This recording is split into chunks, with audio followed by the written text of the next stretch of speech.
Alright, hey guys, it's Miss Scott again, coming to you for your second video in our review of atoms for our first chemistry-based exam in physical science. If you are not in physical science, but you need to know how to draw a Bohr diagram and a Lewis structure, you're in the right place. So here we go. What are we doing in this video? So the goal is to use the periodic table to draw Bohr diagrams and Lewis structures. What I will do in this video is I will go through kind of the step-by-step, like this is how you would use the, I don't want to say the long way, but the more in detail process to draw these, and then I'll show you some neat little shortcuts using the periodic table that make your life easier. Alright, so here we go. Alright, a key point before we start this video, something you have to understand.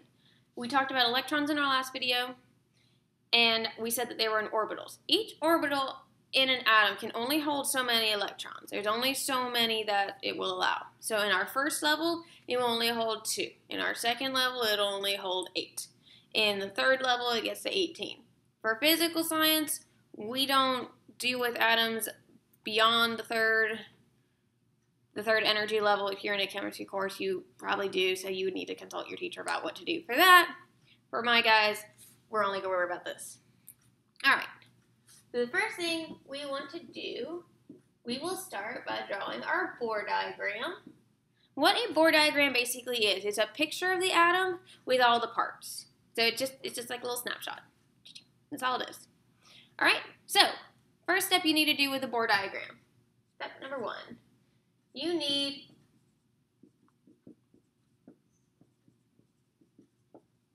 to know how many of everything you need. So find the number of some atomic particles. You would do that by using your periodic table. So what I'm going to draw we'll do a simple atom. We'll draw my favorite atom. My favorite atom is lithium, by the way. So lithium is right here. It has an atomic number of 3, so it has 3 protons. In a neutral, we're going to make this a neutral atom. 3 protons, 3 electrons, so it's neutral, cancels out. 6.94, that's the atomic mass. I remember from my last video, I round that up, round it to 7, take away 3, that means I have 4 neutrons. So I'm going to write that down right now. If you just lost yourself right there, if you have no idea what I just did, go back to the first video. That's how I figured that out. So I have 3 protons, 3 electrons, and 4 neutrons. Put that right there. All right, 2.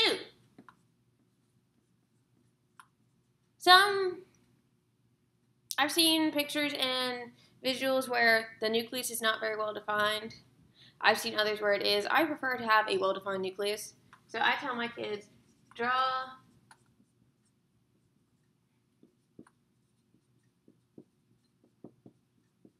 a circle to represent the nucleus. All right? We'll continue to move this way. So, bam, there's my nucleus. What goes in the nucleus? Again, we go back to the first video to remind yourself if you forgot. Fill in the nucleus.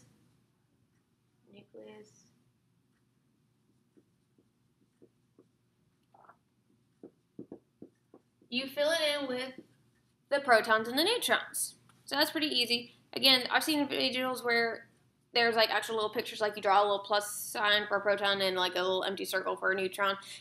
For really big atoms, you're not going to be able to do that. That would be kind of a waste of your time. What I do, and what I would recommend, unless your teacher says otherwise, what I do is I put 3 and then a P for protons, 4 and for neutrons. That's my nucleus. Yay! All right. Number 4, we draw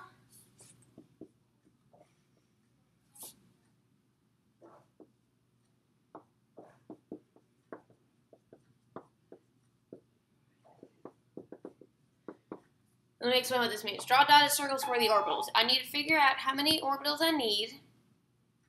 How many will I need to accommodate all my electrons? So what I could do is I could look at every single atom I have, and I could say, okay, I have this many electrons, 3. And go back to my list over here. I know the first one can hold 2. 2 is smaller than 3, so I would need at least that, plus 1 more to accommodate that 3rd electron. So I would need that. 5. So once I have the circles, I can fill in the electrons you always start in the center or closest to the nucleus, and you work your way out. And you never go to the next level up until you filled in the level below it. All right. So for lithium, I'm going to draw one electron here. I like to draw a little circle with the E and the minus sign in it. Some people just draw dashes. I mean, it's whatever your teacher prefers, whatever's easiest for you. There's 2 electrons. I need one more to make 3. I'm going to put it down here. And there I have a Bohr diagram of lithium. A neat trick. A neat trick to figuring out how many, for step 4, how many orbitals do you need?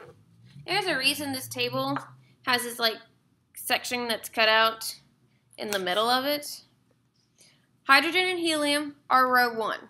The rows are called, these are called periods. So hydrogen and helium are in period 1.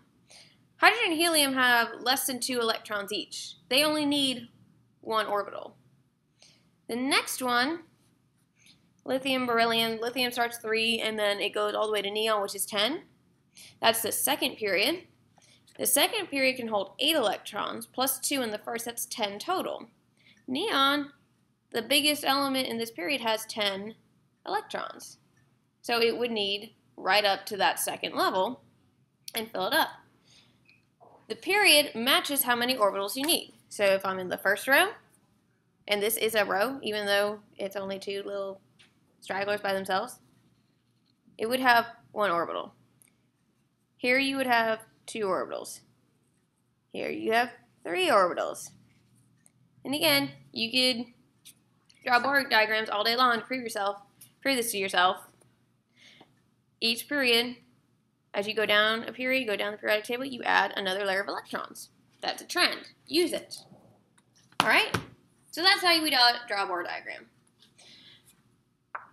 The second thing, so Bohr diagrams are helpful because they show us a lot of helpful information. You know, how many neutrons do I have, how many protons, all that good stuff. What I want to show you now is something different. They are called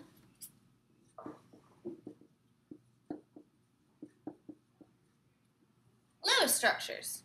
So a Lewis structure is like it's like a shorthand Bohr diagram, is how I've heard it described. Sometimes I've heard it described that way. It's basically, all it is the symbol, so the letters, and the valence electrons. Now what a valence electron is, they're not total numbers of electrons. Don't draw, a potassium with 19 dots around it. That's not going to be correct. Valence electrons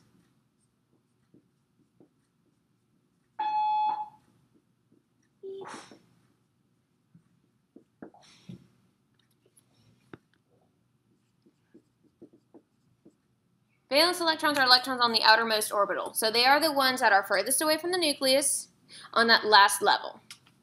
Why we care about valence electrons?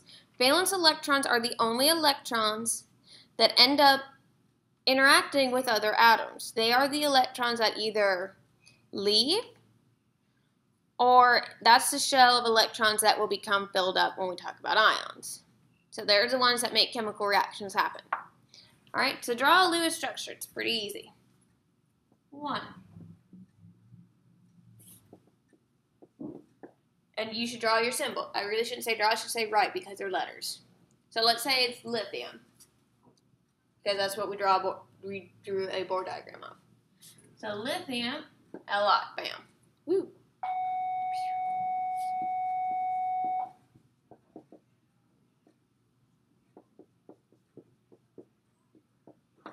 Second, we have to determine the number of valence electrons. Please be careful. This is not 3.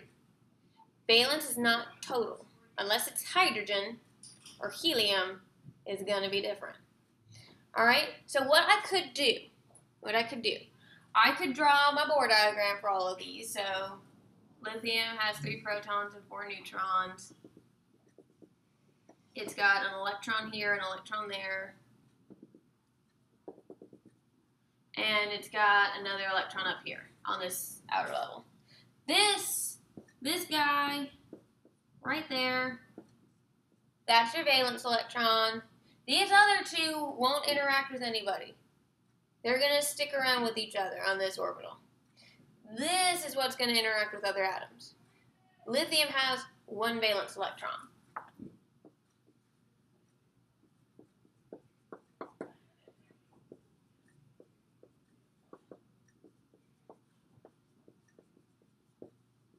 You use a dot to represent the valence electrons, and you put that dot around the symbol.